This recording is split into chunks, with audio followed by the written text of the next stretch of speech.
G'day, folks. As a little follow-up to a little article I whacked out there, thanks to our friends at mindspot.org, in regards to the 5 things that you can do to help with your mental health. I had been talking to a couple of people, one of them including my daughter-in-law, JJ. She's over in Ireland at the moment, and she hasn't been struggling, but she has been finding, getting the motivation to do things a little bit hard recently. And we've been trying to catch up once a day to go for a 30-minute walk on good old FaceTime with each other and have a chat. But I've been looking at and delving a little bit more into research, because, it's not easy. Right, we all know it. Addictive behaviours that get in the way of your overall productivity, not only in your work life and your family life, but even just in your own personal life of being a good, healthy human. There's so many things out there at the moment that can easily, take your time away from you. And so I thought I'd do another quick little video as a follow-up, because I'm having struggles myself. I'm still, I've got way too much weight on. I'm trying to get fit again. After COVID, I really struggled, and then I've been struggling with motivation because I feel like a bastard on a bike, which is a personal thing for me, but it really does my head in. So that's been really hard for me to get the motivation to feel like I can, be cool on the bike. By cool, I don't mean like how fucking cool am I. I mean as in cool inside my own head, without getting frustrated. And so, I can easily then get distracted by a lot of things. There's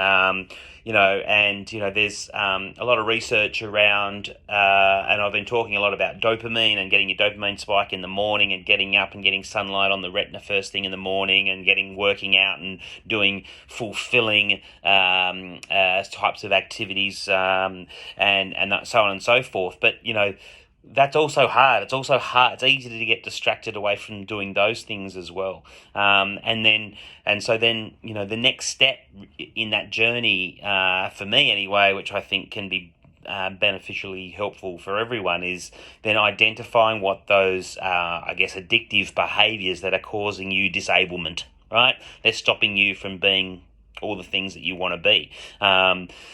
And, they basically sort of stem around, from what I'm reading and what I'm listening to at the moment, it's, things, those addictive behaviours are things like emotional eating, internet and social media, gaming and gambling, thrill-seeking, recreational drugs and alcohol, of course, porn and masturbation, even shopping, right? They're the sorts of things that can easily take you down the rabbit hole, waste a lot of time, but also, have a real negative effect on your dopamine baseline level, which, is affecting your motivation and drive to actually do good shit, right? So, the next step is identifying those things. And so then, okay, no worries. How the bloody hell do we identify that? And so, the thing that we need to do then is to work out what is the reward we're going after. If it's shopping, and online shopping, and looking at new things to buy, whether we buy them or not, what is the reward we're looking for? And sometimes that's really hard to find. What's the buzz that we're going for? And then trying to work out, is there something else with it, that you can do that's, healthy and a fulfilling activity that will give you the same sort of buzz. Once you do that, then it's the next step is to try and work out what the trigger is. What is actually triggering you to do that, and again, so they stem around to, is it a location thing? Is it a time-sensitive thing? It's like every day at 3 p.m. I go to the shop and I buy myself a can of Coke and a block of chocolate. And I do that every day, right? And then I have a sugar spike and then I die on the ass before the day is even finished. Am I talking about myself? Is it so? There's that. There's an emotional state, right? Is there something that happens to you emotionally regularly that then forces you to go and do one of these addictive behaviours that's disabling your life? Is it other people? Is there a person or something that you're seeing? Even it might even be something that you're watching online that actually triggers you to then go down this line of addictive behaviours that are stopping you from being good. And then it might also be the immediate preceding action or the thing that you just did. What was that thing that you just did? Was the trigger to the addictive behaviour, right? So once you actually understand what the reward is, right, what the thing that you're going for, and what's the trigger? What's the trigger that happens to make you delve into that addictive behavior? Once you have those three different things, you can then work with yourself to make up a plan to change your routine, to change what happens at that particular time. For a long time, I used to talk about doing, and I still do, like a little daily video diary like this, where I talk to myself and look a little bit crazy, and then I listen to it back and so that I can identify things that might happen through the day where I don't want to react or act in a certain way, and things that might make me too emotional, might make me upset, or make me angry, and so then I can stop myself, maybe do a little 5-second or 50-second breathing technique, maybe even go away and do a little 5-minute meditation, or I might go for a walk around the block, or I might ring someone who I know I can have a 10-minute chat with and pull me out of a space, a time and space within my own mind that'll make sure that I don't fall into those addictive behaviours.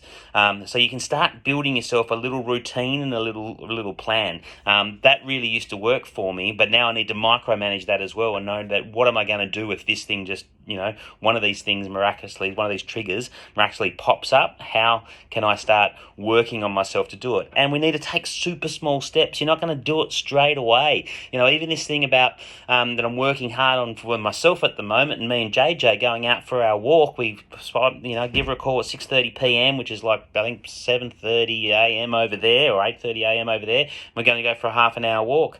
One morning she slept in, another day I got busy and forgot to call her, and it's like, oh shit, we can't do it. It's like, no, we're going to just we'll start again, try again. We're going to last a few bit longer, and we're going to get, and slowly but surely we'll form that habit. It's just like giving up smoking. If you hear, I've never smoked, but I talk to a lot of people who say they've given up smoking 30 times, but each time it just gets a little bit longer until one day they stop smoking altogether.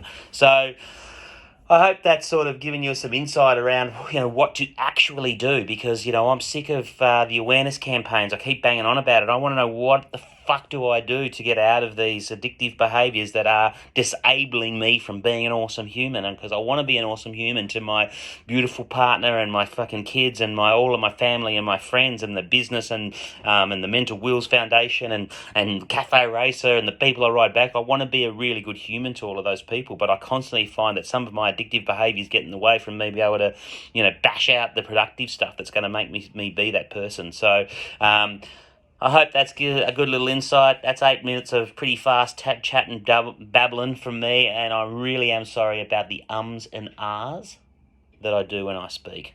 So that's my next goal. Got to work out how to get rid of ums and ahs. Apparently, it's just talking slower, because then my brain keeps up with the words. Peace out. Yow.